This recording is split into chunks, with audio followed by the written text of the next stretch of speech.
Jaha, aika kaivaa taas takit talviteloilla. Jos sä huomaat, että niissä on vähän sköpää ehkä viime vuoden puolelta, kaipaa vähän huoltoa, katsotaan miten se voidaan tehdä. Vedeli vaateharjalla pääsee aika pitkälle. Vaativampi tasanpoisto voi myös vaatia tällä situaatiolla.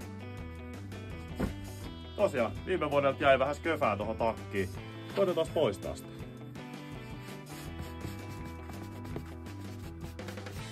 Jos haluaa tehostaa, voi myös laittaa pikkasen vettä ja harjata lisää.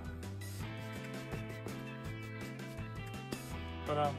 Kaikista toimivin vaateharja on tehty luonnonharjaksesta. Se on karkea, se pääsee aina niihin vaatteen kuitujen väleihin ja puhdistaa sen huolellisesti. Vaativampi tahranpoisto voi vaatia myös marsillesaippua tai vaihtoehtoisesti sappisaippua. Aloitetaan sumuttamalla vettä tahraan. Sen jälkeen sä voit ihan hienoisesti levittää sitä saippua tuohon ja paikallisesti harjata sitä. Sen jälkeen sä voit vähän kostuttaa myös pyyhettä ja kuivata sen.